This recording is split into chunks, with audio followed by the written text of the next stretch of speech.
Hey everyone, welcome to today's meetup. Thanks for joining us.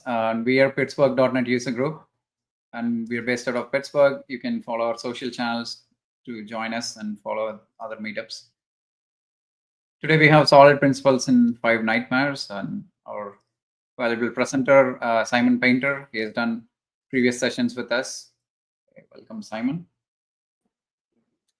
Hello, everybody. Oh, I'm just trying to connect to the chat so I can keep one eye on it. I thought, well, come on, work, darn you, work. Continue. You can do it. You can do it.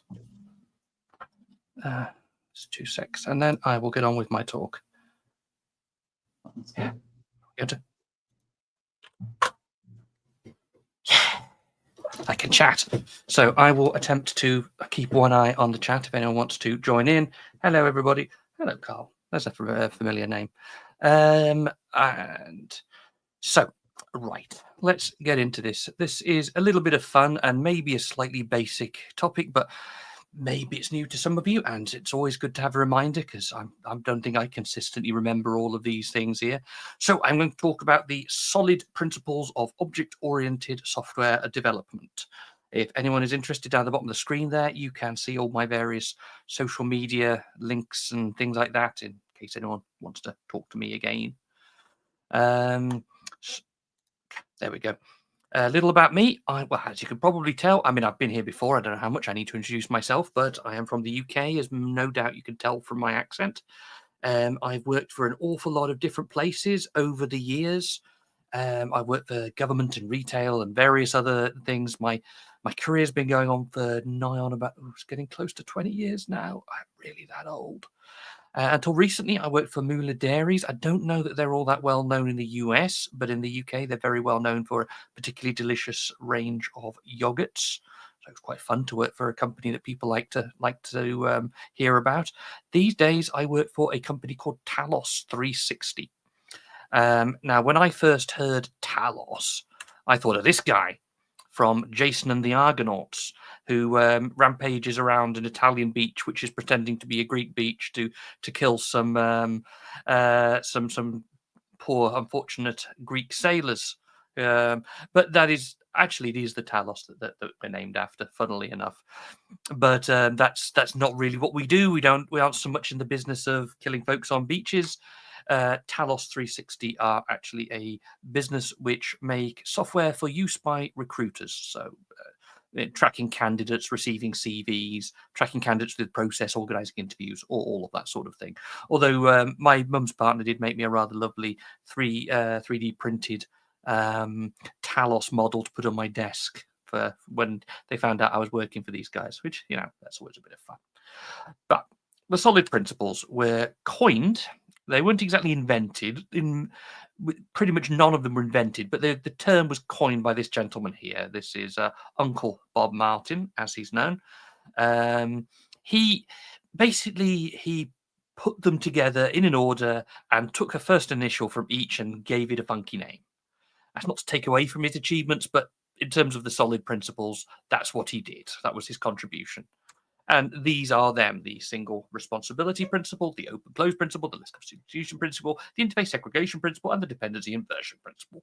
And you take the first letter of each when you put them in this order, and it spells the word solid. See what he did there? Isn't that awfully clever? There we go. And these are 5 principles which will theoretically guide you through making good or better software when you're writing object-oriented style code.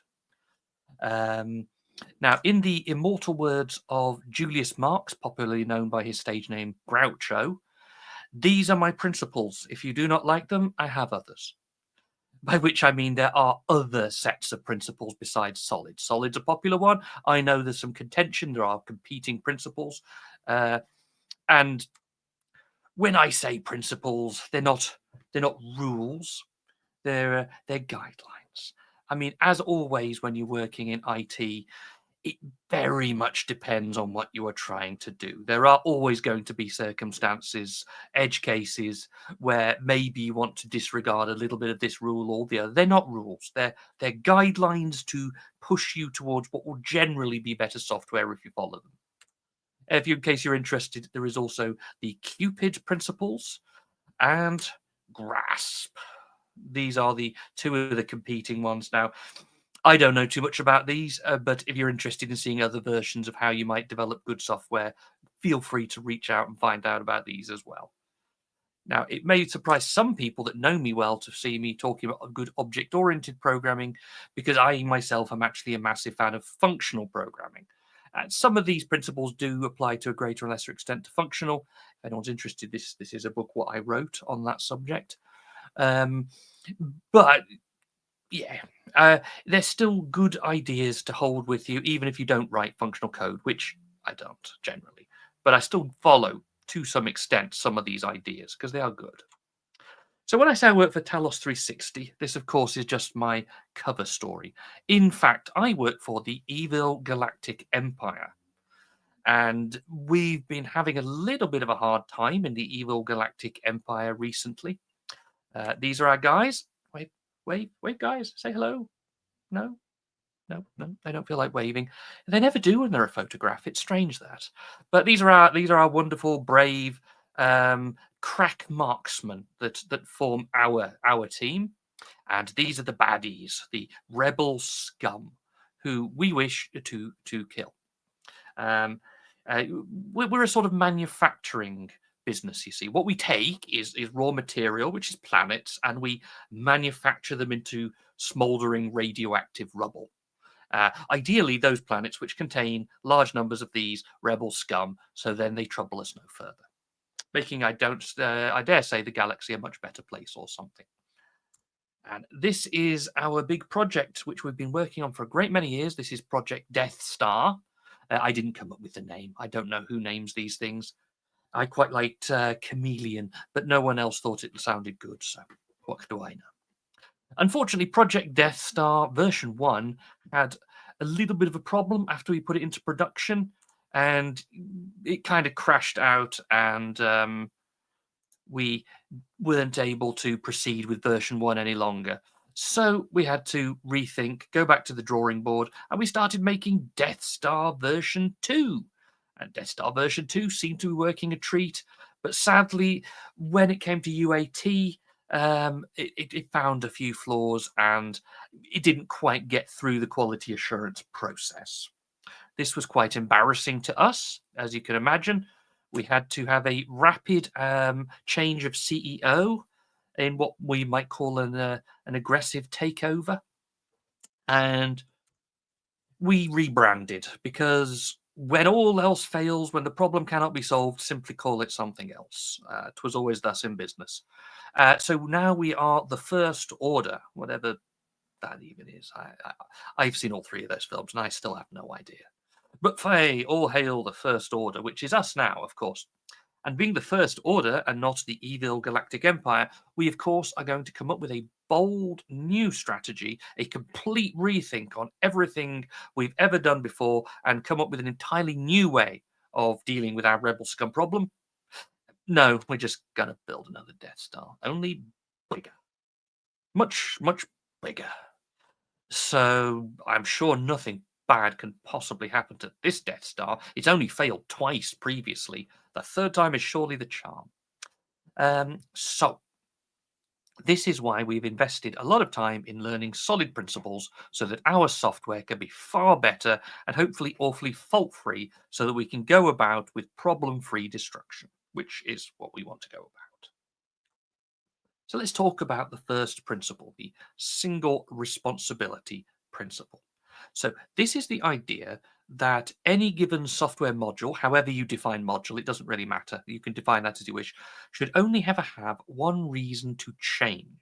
A lot of people get this one wrong. A lot of people say it should only do one thing. That's not strictly what it is. There is a subtlety there. It should only have one reason to change. So let me demonstrate with a little bit of a walk around the bridge of our Death Star. So we want to write a targeting system. We are an orbiting gun platform, and so the targeting system is one of the most crucial elements of our manufacturing process. And let's have a stroll around the deck and see what requirements we can gather from the various teams that make up the Death Star crew.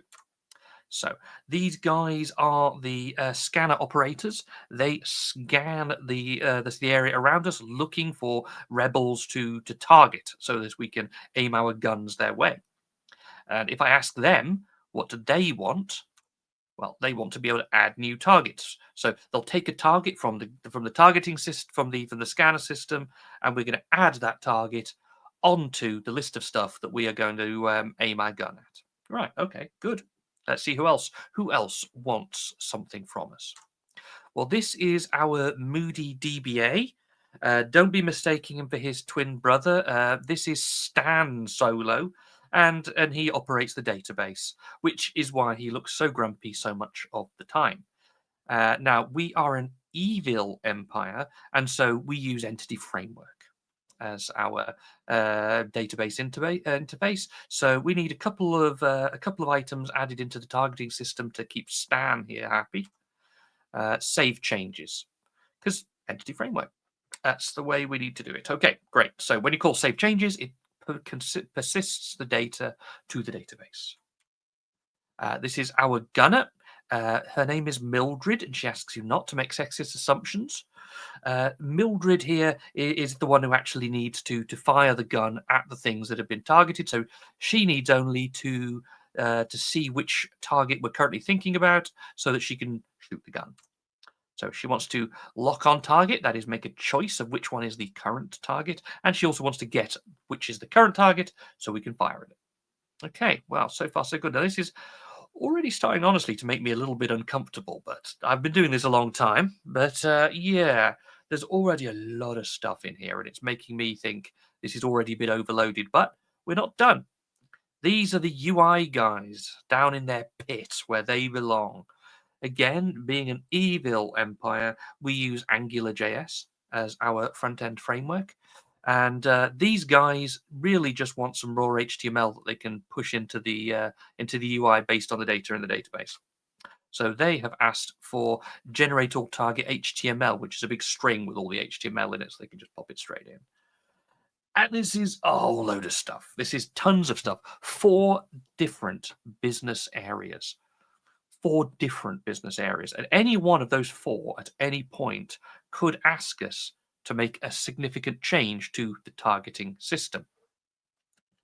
Which means that if Stan, the database guy down in the corner there, suddenly decides, having seen the light, that we're going to abandon Entity Framework and we're going to switch to something like Dapper, then this has an effect on 3 other teams directly. You're touching the same code.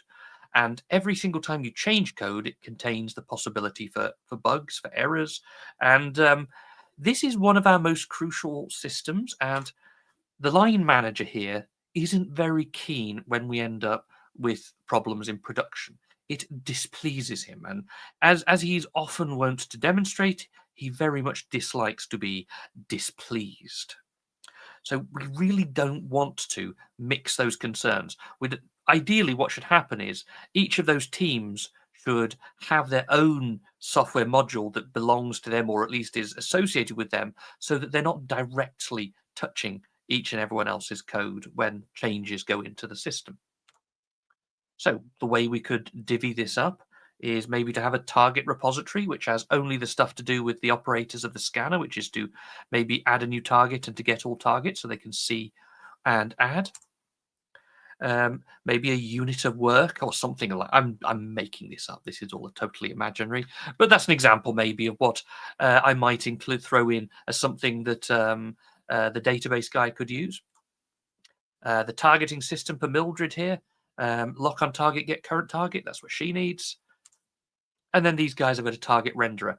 The point is I've decoupled one great big system with loads of stuff crossing over in ways that I can only guess at behind the scenes, because there's a good chance that those if you put it all in one great big colossal class, there's all sorts of bits of shared code and dependency and all sorts of other things.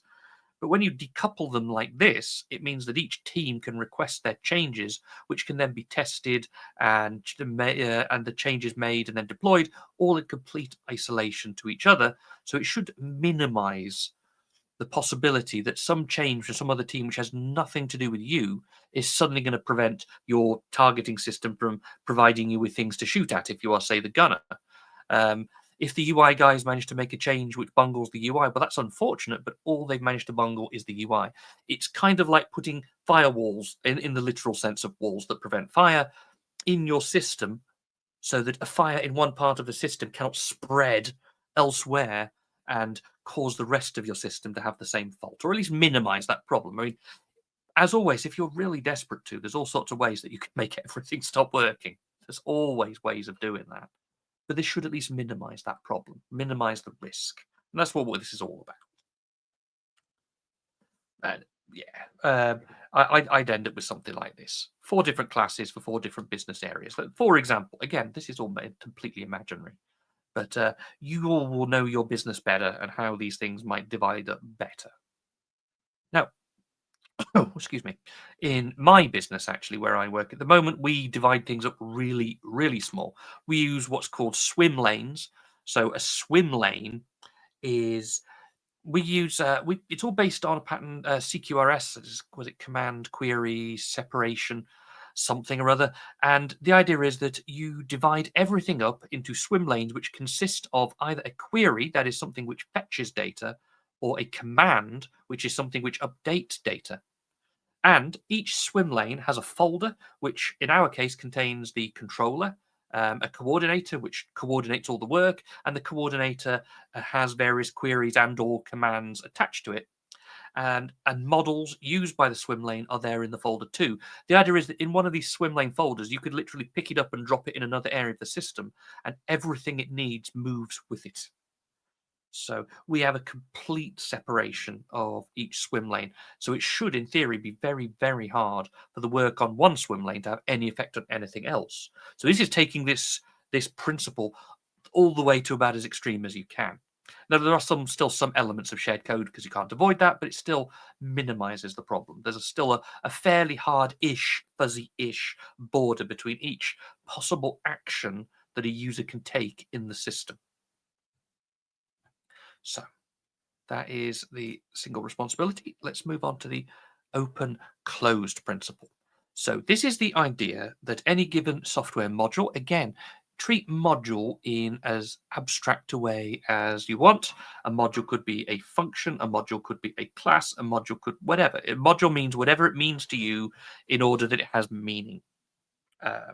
I'm not going to start laying down rules, but the idea is that a module should be open to extension but closed to modification. So what do I mean by that? What is that? Let's have a look. This is a X-Wing, which is flown by our rebel scum, and they like to fly these things around our Death Stars and try to destroy us and stop our operations. So this is not a good thing. So we've got our own. Oops. Excuse me, I don't know how that happened. We have our own ships, which we can send out to try and get these guys. These are our TIE fighters. It probably stands for something, and I don't really care to look it up. Not actually that big a fan of Star Wars. Don't tell anyone.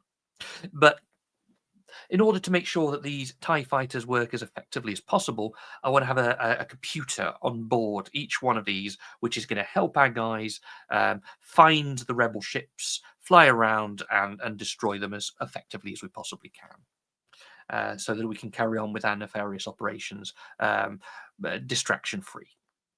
So functions that we might add into a TIE fighter, or we can fly, because we need to be able to fly this thing, spin around in case they're behind us, and do a barrel roll, which is where you spin all the way around like that because it looks kind of cool. I mean, frankly, it serves no use whatsoever, but it looks well cool. And, you know, being cool is part of what this business is all about. So these are our functions. But also, we need to be able to fight an X-Wing. So if you detect an X-Wing, you instantiate up an X-Wing object or something. Once again, this is all imaginary. And then we'll pass that into a fight X-Wing function, and that will allow our battle computer to do everything we need to do in order to fight an X-Wing, and that's great.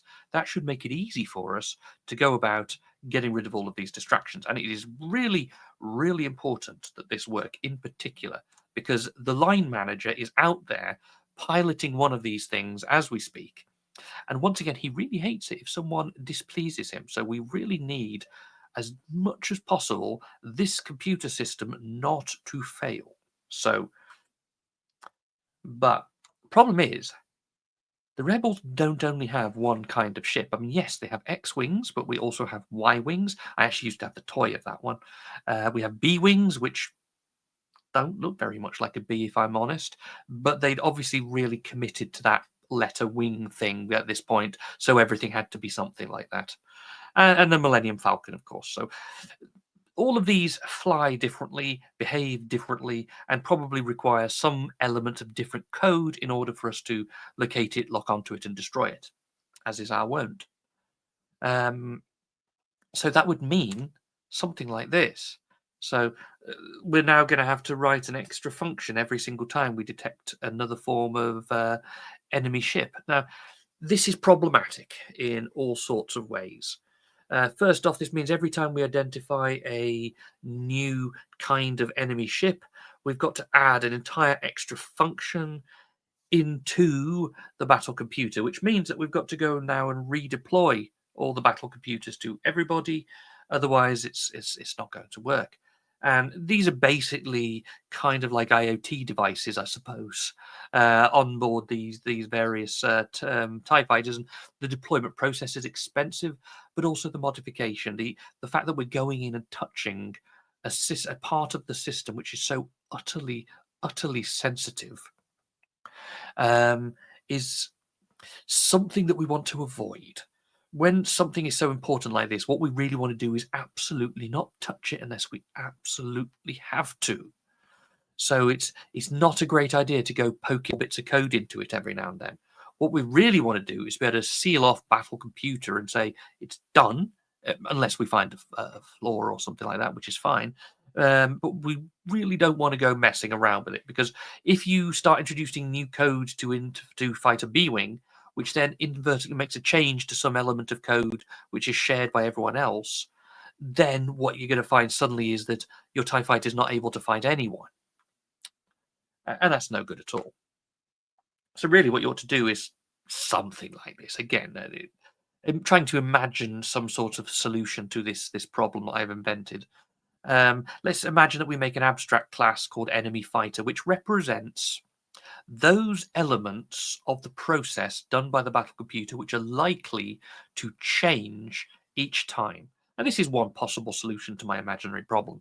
In this case, an abstract class is a class which can't be instantiated. You have to inherit off it and create a specific instance of it.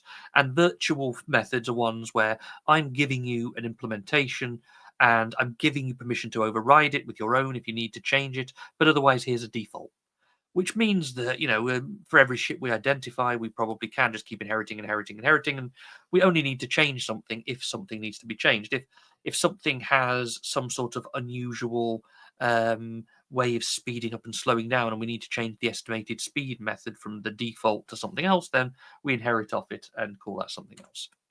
Which then means that we can do something like this. So make a new class X-wing and Y-wing and B-wing, all of which just simply inherit off enemy fighter, all of which will then inherit the default implementations, which are virtual methods. But then we've decided that for Millennium Falcon, there's something complicated in the way we determine where best to shoot at it. Instead of shooting the middle, maybe we shoot at the little cockpity thing on the side. And so we'll override that and write new code specific to Millennium Falcon, which will allow us then to shoot at a more appropriate location, the one containing the moody fighter guy and the big hairy guy.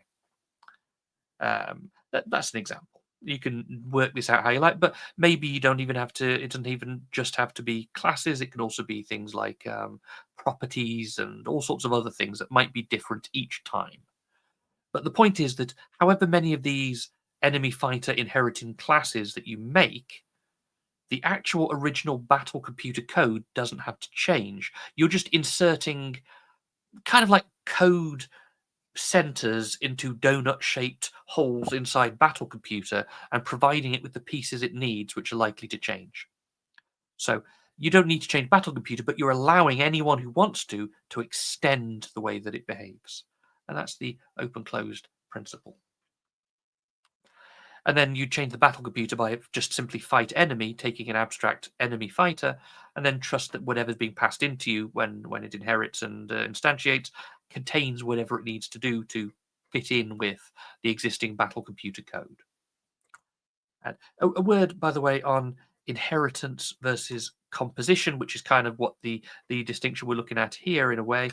Inheritance refers to when you inherit off an object and you obtain all of the properties, methods, and so on of the parent into the child. This is an is relationship. The inheritance is something that you are fundamentally, whereas composition is where you pass something in, which may have various properties and configurations, but this is something you have. So you could, for example, have projectile weapons referred to by an abstract attached to each type fighter, one on the left, one on the right. You can have all various different implementations of projectile weapon, laser blaster and six shooter and whatever you want to have, and then you would pass those in at runtime or compile time or as appropriate, depending on how you've written your code, and those are composed in rather than being inherited in. Inheritance is fightercraft, composition is projectile weapon. So just an important distinction to bear in mind. So that's 2 down. Third one, the Liskov substitution principle. I think this should actually be called something strictly like the Liskov wing substitution principle. This is the only one that's actually named directly after a person, and this comes from a paper that was written many, many, many years ago. And the sort of rule of thumb way of remembering this is something along these lines. If it looks like a duck and quacks like a duck and walks like a duck, but it takes AA batteries, then something has gone wrong somewhere in your abstractions. So this is that you shouldn't have anything go wrong or unexpected happen when you implement an interface or a method or whatever. So this is a gun. This is some sort of Star Wars-y gun. As I say, I'm not really a very big fan of Star Wars, but I looked it up on the Star Wars wiki, which is rather appropriately called a Wookieepedia, in order to provide the next few bits of technical detail. So the one on the left there is a DLT-18 heavy blaster rifle. The one on the right is an E11 blaster. Who comes up with this stuff? I mean, really. And they both have the same basic principle. You aim and you activate the weapon. Makes sense, doesn't it? Aim and activate the weapon. So therefore, we can extract a common interface weapon or iWeapon or whatever. It doesn't really matter. And that means that we can go around making as many implementations of this. And if we wanted to make, say, a fighting robot, which can have composed into it a weapon, it can handle weapon in the abstract. And whenever a rebel charges at it, you can aim. So here we go. Here's my pretend gun here. So let's imagine that an enraged Wookiee is charging my way. Here it comes. I will aim and activate weapon, which is press the button and off he goes. To the great carpet shop in the sky. So that's all fine. That's all fine. And any number of blaster rifles, whatever, we can all inherit off the same thing. And our robot fighter will do exactly the same thing every single time. This is a lightsaber. Now, you can implement weapon in lightsaber. You can. Aim, yeah. So we can aim it. So if our enraged Wookiee is charging my way, I can, I haven't done the activate weapon yet, I can aim.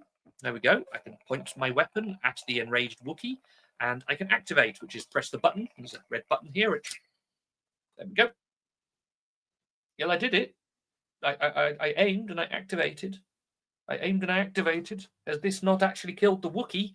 No, it hasn't. It hasn't killed the Wookiee, because I'm simply, imagining that I am some sort of fighting robot, I'm simply pointing it at him and not moving, because that is how weapon works. Weapon works by point and press the button.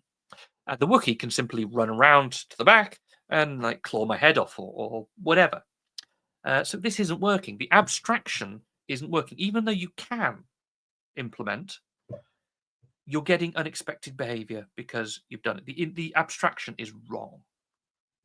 The substitution principle is that you should be able to swap any child class for the parent abstract without anything unexpected occurring. And in this case, you clearly have gotten your abstraction wrong. So, in fact, you really don't want to use even that entire family of necessarily of abstractions. I mean, you can have activate weapon. That's the same on both. There's a button or a trigger or something. So fine, we can have activate weapon common between all of them, but aim makes sense for a ranged weapon. See, what we should have done is abstract the blasters to be ranged weapons, where you expect that the destructive element will fly away from the weapon and enter into whatever it is you're trying to kill. This lightsaber here is a close combat weapon, where we don't assume that anything is going to leave away and shoot off. Instead, the weapon is going to stay within our hand, and actually, besides activating it, what we want to do is raise it, slash, parry, all the sorts of things you might do with a close combat weapon, which is the correct style of abstraction for this. So it means that we've got two classes of weapon, but they behave in utterly and radically different ways, even though in theory you could implement all of these down either way. You could raise, slash, and parry with a blaster rifle, but the efficacy of your fighting will be somewhat limited when presented with an enraged Wookiee. So yeah, we could inherit all around with various different styles, families of classes like these. Close combat weapon, rather than simply weapon, and weapon could be the top level, which has got simply the only function on it to be activate, which makes sense in here. Although this suddenly doesn't make sense if we want to use an axe like this gentleman here. An axe has no method of. It is a close combat weapon, and we would want to raise, slash, parry, all of these sorts of similar things, but axe has no activate. So I'm not quite sure what you would do there. And once again, you want to start thinking about changing your levels of abstraction to be appropriate for the actual thing you have here. So whether you want to have an activatable weapon baked into this family tree of classes or not. There we go. So that everything behaves the way you would expect.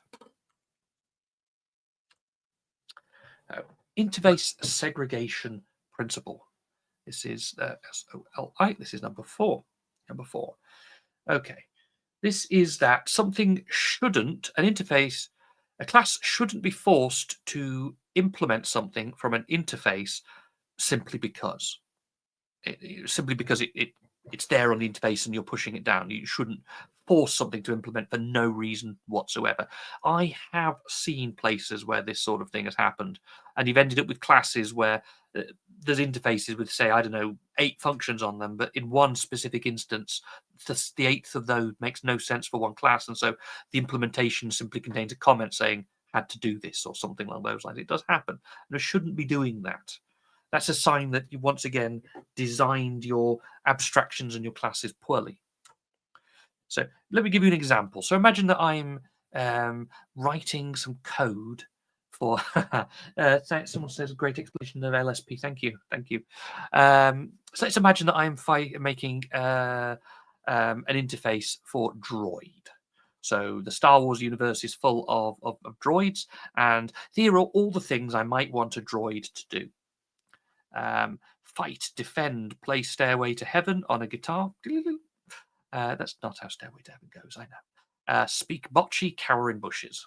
These are all things that all droids can do. I've seen them all do them. So this is an assassin bot. He can fight. He's very good at this, often requiring some money to do it. He can defend because he wants to carry on living to fight another day. He can play Stairway to Heaven, but why would you want him to? I mean, he can, but why? Speak bocce, sure. I mean, he can say stop or I'll kill you, or, that could, in bocce, to a botchan, or whatever you call someone who speaks bocce. But why? Why not just get on with killing them? That's what assassins do. And cowering in bushes, he can. I mean, no unexpected side effects in terms of, he can go in that bush and he can cower. But why would you ever ask him to do that? That's not a thing you're ever going to ask him to do. This is C3PO. Yes, he can fight. I mean, strictly speaking, this might come into a bit of Liskov substitution principle problems here. Asking C3PO to fight is probably problematic. Nevertheless, he can. He can, and he's probably pretty good at defending himself in a pinch. He could probably play Stairway to Heaven, but would you ever ask him to? I would not. And he can speak bocce, which is, there we go. This is C3PO and what he'd like to do. Cowering in bushes, he's a dab hand at that. He does that on a regular basis. Probably actually referred to by the defend command. That's probably his preferred method of defense, come to think of it. And this is where the Star Wars metaphor breaks down a little bit, because this is Daft Punk. But maybe playing Stairway to Heaven might be exactly what you'd ask them to do. But I'm not sure why you would ever ask them to do any of those other things, because in each of these cases, each of these folks here are optimized for their particular role.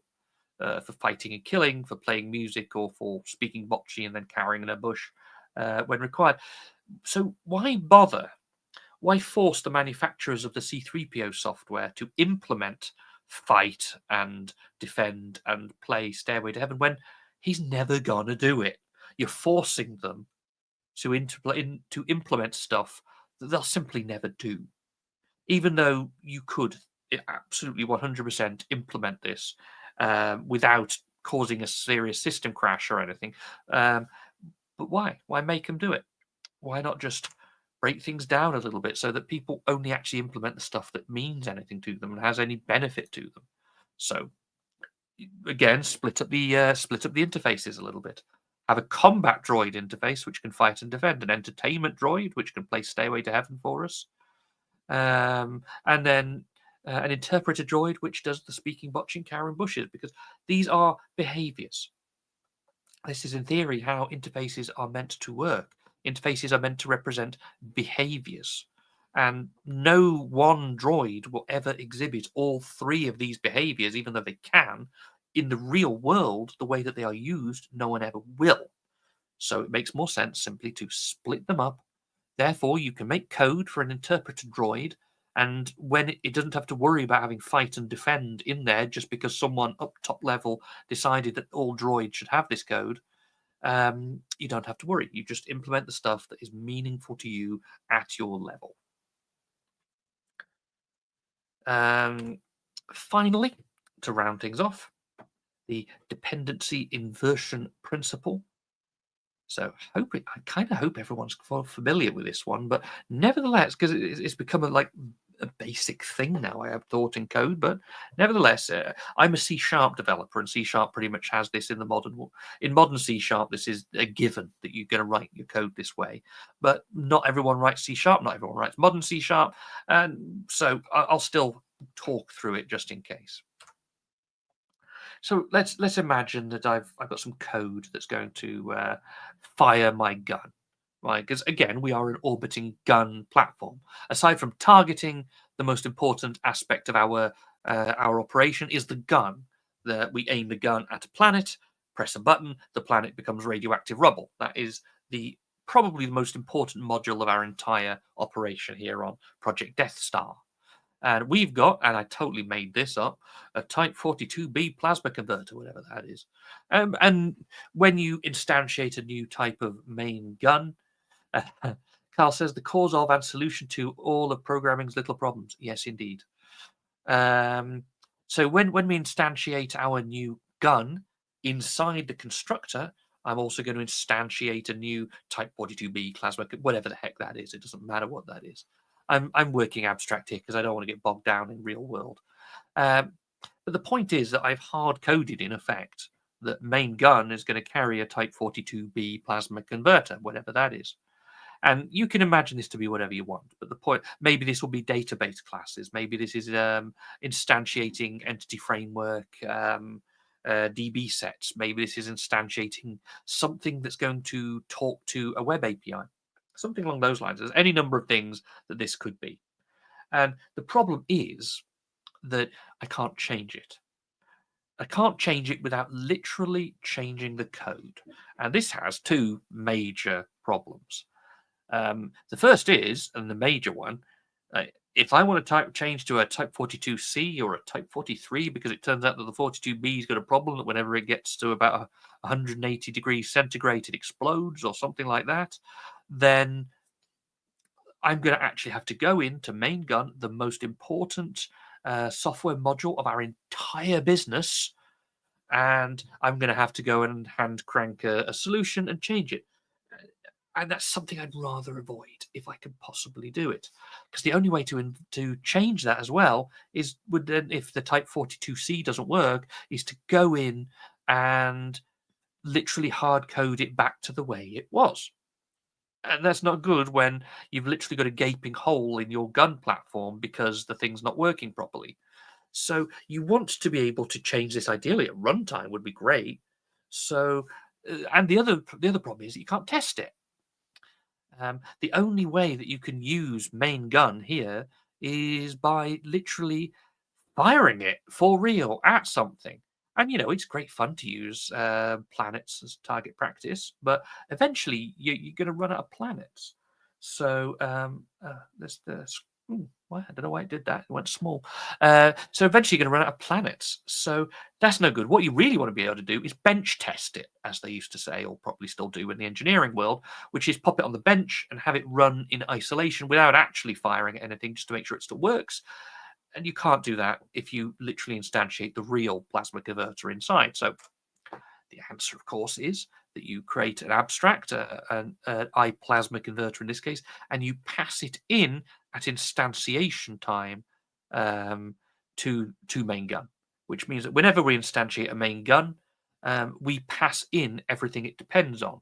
Everything outside of itself. Now, in the real world, this is going to be things like something to do with database operations, something to do with web API operations, whatever. Maybe a particularly complicated calculator where we don't really want to instantiate the main thing. Now, this enables you to change potentially at runtime instantly which plasma converter you're using, maybe by pressing a button, for example, in this because you haven't hard coded it in there. It also allows you to run unit tests, and if we're good people, then running unit tests is what we should all be doing. Now, exactly where you put the unit test replacement of this interface with the mock or whatever you use is a whole other topic. Where we work actually at the moment, we basically do complete stripes through the whole of one of our swim lanes, and we just mock out the database at the back and call the web interface at the front, and then leave everything else as just instantiating as it would. And so we kind of do stripes through the system with as minimal mocking as possible. Well, I have a question. Well, Aditya, hello. While solving LLD problems, would you please guide towards having mental model to bisect build solution in terms of LLD problems? Forgive me, I'm having a moment. LLD? You may need to clarify. I'm old. I'm so old. Right. But I'll continue until I see another message there. So yeah, but by passing in an abstract like this at runtime, that means simple. Pass it a real one, pass it a fake one, pass it this one, that one, or that one. You can make all of those decisions as and when it really matters to make those decisions. So life becomes simple. Low-level design, like building a Sudoku solver. Oh goodness. Wow. Well, I mean, this is one of these things which is going to be different each and every time. This is why I came up with an entirely fictional example, so I didn't have to get too bogged down in some sort of real-world solution. But I mean, the guiding principles here are abstract and split down. Make everything as abstract as possible and split it down as small as you can logically. But it's got to be different from case to case to case to case to case. If it's me, let's say I'm making a web front end, I'd probably have the web front end, which is going to have models which it relies on, which are stored within the web front end, which are web only models, because I quite like the DDD approach. And then maybe that has injected into it something like a coordinator, for example. If that's useful, it might or might not be. And the coordinator is going to go away and have injected into it maybe some database modules, but only referred to by an interface, some web API call modules, which are referenced by an interface. So they might be a web API or they might not be, and you don't need to know, and so on. And then each module depends on what it needs to depend on, something along those lines. But it's hard for me to go into too much detail without tackling a very specific problem. And I was trying to keep things light and amusing today. So that's why I came up with this rather silly example. Oh, Segyi, apologies if I say anyone's name wrong. Do you agree that it's possible to satisfy all 5 solid principles simultaneously? The developers often have to prioritize 2 or 3 to keep maintaining. I've never thought about it, if I'm brutally honest. I did kind of suggest at the beginning that you should regard these as guidelines rather than rules, because there's always going to be some edge cases that will make nonsense of your attempts to follow these to the actual letter. Plus, I'm actually a functional programmer, so the extent to which I follow all of these is questionable at best. Although I do still work in a C# environment, and so there's always going to be an element of OOP in everything that I write, and so I do keep these in mind. But the main thing is, at least for me, the main and important thing is to think of things in terms of not of specifics, but in terms of behaviors. So even if the same class somewhere ends up implementing multiple interfaces, that's fine, but I will still regard it as 1 behavior, 2 behavior, 3 behavior. If I was writing animals, I might have a run, a fly, and a walk interface. And most of us can only do 1 of those or 2 of those. Duck can do all 3. So, like duck might well implement all 3. But if I want a running thing, I will see it as running thing. I think of it as being like a diamond. It has facets. Each facet is a behavior, but each facet can be seen individually, but is not the whole thing. That's how I think of it. It's a little bit metaphorical, but we live in a virtual world, and so we have to work with metaphors. That's how our work is. Right, just briefly though, this is the sort of way that we inject. This is C# code. Now, not everyone will necessarily work in C#, that's fine. But this is, for example, how we do injection in C#.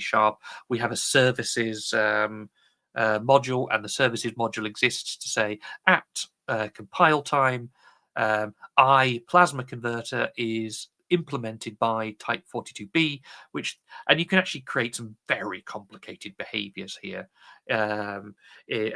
Very, very complicated if you wish. This is a straightforward, it's the type 42, but you can actually write this as a function, which then at runtime makes the choice for you based on whatever parameters you need. Maybe it's the day of the week. Maybe it looks in a settings file or something like that to know which one it should instantiate. There's all sorts of ways you could slice this. Logging's another great example of something that probably wants to be injected in so that you don't actually log, for example, when you're writing unit tests. So that's just the C# example, but pretty much every programming language in the world, with maybe the odd exception, will have something like this. And if it doesn't, you don't actually need to have, this is an inversion of control IOC container. You don't actually have to go like this. You can just implement the pattern manually, just by literally having a top-level function somewhere which just literally instantiate class 1, and then inside 2, 3, and 4 instantiate here and instantiate, just nest them and nest them and nest them, all the constructors. It's a bit of a mess, but at least you know that all of the choices are being made in a single file, rather than having to hunt all over for where the solid instantiation choices are made. You just make them in one place, still following the pattern, even if you don't have a literal container framework that's doing all of that for you. Tomash, again, apologies, I don't know if I'm saying everyone's name right. You guys prefer the abstract classes and example over interfaces. Depends what you're trying to do. I mean, the interfaces are, I guess, a lot better to be used with classes that we unit test. I used abstract here because this is a made-up example, and I'm just using abstracts. Sometimes I use abstracts, sometimes I use interfaces. Sometimes I'll even just inherit from a straightforward class. Actually, I tend to use for data classes. I use mostly record types, but it all depends on what I'm trying to do. Abstract, an abstract class I would tend to use more when I know that 95% of this code will always remain identical, except for these two little bits here, 2 or 3 bits that are going to change every time, in which case I'll then use the abstract and make everyone inherit so that they're just basically writing a child class which contains a couple of little bits, which are the little bits that are going to change and get inserted. If it's going to be radically different every time, then yeah, I'm probably going to use more interfaces. And to be honest, my abstract class might well have an interface as well. Oh, I'm so glad to so glad. I think I pronounce your name right. Good, good. I'm very conscious of trying to get people's names right, and I know how annoying it can be if someone doesn't take the trouble. So, yeah, it depends on what you were trying to do, which is such an engineer's answer, but it's the answer. It depends on what you're trying to do. It depends on what seems sensible at the time. So, yeah, it's hard for me to say without going into specifics of a specific problem. So, further reading on this topic to finish off, you could, of course, pick up Uncle Bob's books. Uncle Bob, I would say, has a very great talent for having a feel for what the current thinking within the software industry is, and then summarizing it nicely and concisely in a way that's easy to read. So it's worth picking up some of his books if you want kind of a little bit of a feel for what is the software industry thinking these days. Clean Code and Clean Architecture are both very good books. He does also have a video series which you can buy on his website, in which he presents in his own inimitable style, involving costumes and nonsense like this. You could. There's books on design patterns. I would say design patterns are good, but I would definitely not go into these with the idea that you're going to implement each and every one, because that way madness lies. I would say use them to the extent to which they are useful and when they are useful, and don't use them just because. Certainly, I have a copy of the book on the left there. It is large and hefty. I could probably use it as an impromptu weapon to stun a burglar if I wished. And I would say it's the sort of book that you dip in and out of as and when you actually need it. I might go with a lighter book like, say, the O'Reilly one on the right there as a better introduction. And even then, I would say that... Carl remembers that book. It's a good book. And I would say that it's the sort of thing where I'd use when it makes sense to use it. You know, if you have a need, look up what you can do, but don't use it simply because. Not everyone implements all of these. I mean, like, I use repository, maybe occasionally I'll use adapter or something like that, but I don't use very many on a regular basis. Coordinator is actually the one we use mostly. So, hello, baby. Does anybody have any questions before we wrap up and go home and do whatever? I'm happy to take any questions if anyone has any further. We've had a few more been going along. I'm always happy to take more. Going once. Oh, much better one than that one. I like that one. There we go. I think there is at least one good comment from Aditya on that. Oh, sorry, I didn't see that. I request to have discussions over the Clean series by Uncle Bob along with design patterns. Oh my goodness! I mean, I can't do that right now, but this might be more a question for yourself, Balaji, because that would require me to go away and reread all of those books in order to give you a meaningful, helpful opinion. This session has helped me, and I have a hunch such a session would help improve as a software engineer. There you go. I'll leave that in your capable hands to go and find someone to do that. Yeah, once you do your readings, we should be good, Simon. Yeah. Do you have any plans to do a live stream or video about functional programming or C# using the current version, or are you waiting to until .NET? Well, I do have plans as it happens. I am in touch with a streaming platform, and I've honestly left them for various reasons. It's been a little bit of a struggle for me to get any more. I have a couple of video courses on the O'Reilly platform, but they're not on functional programming as such. But they are. I do have plans to make a functional programming video series for one of the online platforms. Funnily enough, O'Reilly didn't want it. They wanted sort of basic ones on C# and ASP.NET, and that's all fine. Happy to do anything. But I do have plans in place, and otherwise I think it's, oh, there it is. Otherwise, come here.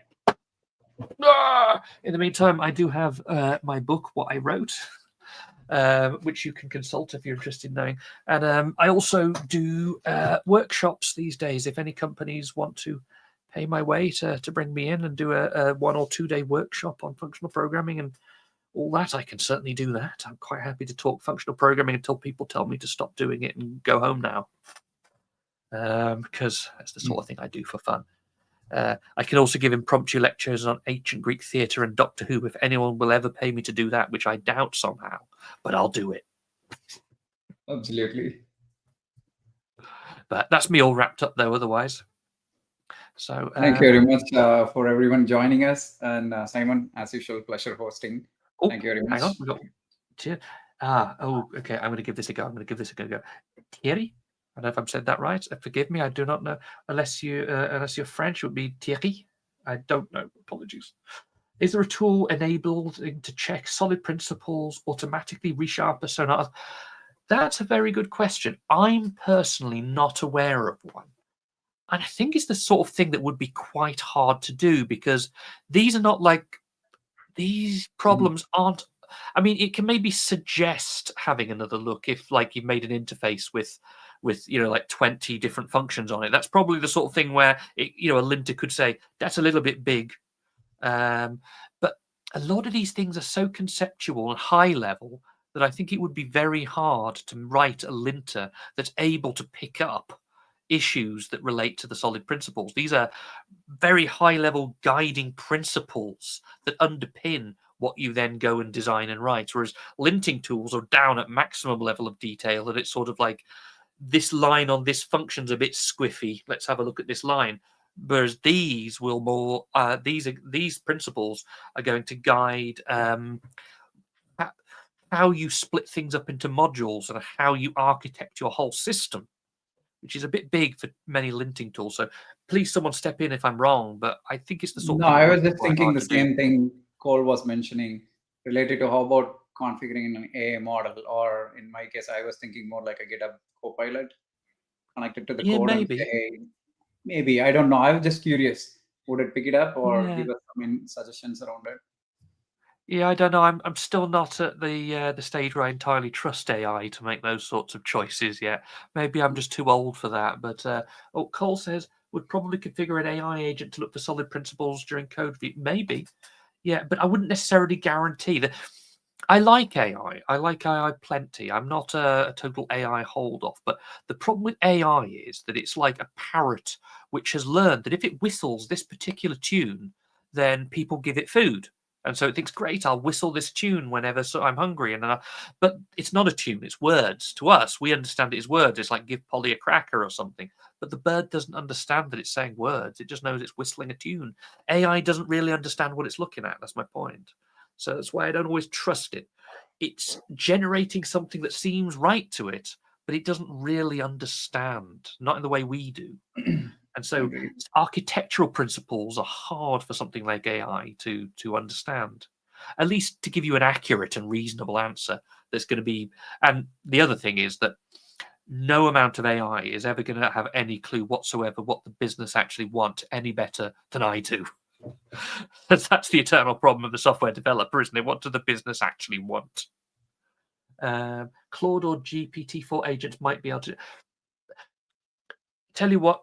If they do, you get it working, and I will come and see your talk because I'd be delighted to see that work. I'd be delighted but I'm not convinced. But I would love to be wrong. I would. Tomasz says, thank you for your presentation. Having the examples, not only nice refresher. Oh, thank you. That's very kind. So, yeah. I think AI also is very new. I mean, I know it can do some very impressive things, and it can do some very impressive things. It's done the projected backdrops for my amateur dramatics theatre have been improved no end by being able to get AI to generate us whatever background we need, like a lovely forest to do a version of Into the Woods and stuff. But it's still fairly new, and it would be interesting to see what AI can do once it's actually a more mature technology. Let's give it 20, 30 years, and then let's see what AI is doing for us, and maybe then I'll have to revise my opinion on what AI is capable of. I mean, even the computing industry in many ways is still very, very new. We're the youngest of the engineering disciplines. This is why we're still, all of these years later, this is why we're still trying to work out how to do it right. Whereas the folks that make bridges and stuff, they pretty much know, because they've been doing that since like the time of the ancient Romans and stuff. They've had time to work it all out. We haven't yet, which is why AI is new even to us, which is so it needs some time, I think, to mature. But who knows? One day we might really be living the sort of the perfect Jetsons vision of the future, where we're all just sticking our feet up and pressing the button, and AI goes and writes us all the software our business needs, and then we go back to watching telly or something. It'd be nice, I suppose. So, but I'd wonder who'd be making the telly programs. Probably AI also. Oh, Carl says he agrees with me. I agree with me too, but of course I would. Yeah, I don't always agree with me, but that's only a tool. Yeah. It's a great tool for certain things, but it's only a tool. That is also what my wife says about me. Oh my God, sir. I think that's the last one. Thank you everyone for joining us. Thanks, Simon. Appreciate your time. Always. See you all next month with another topic. Thanks all. Yeah. See you, folks.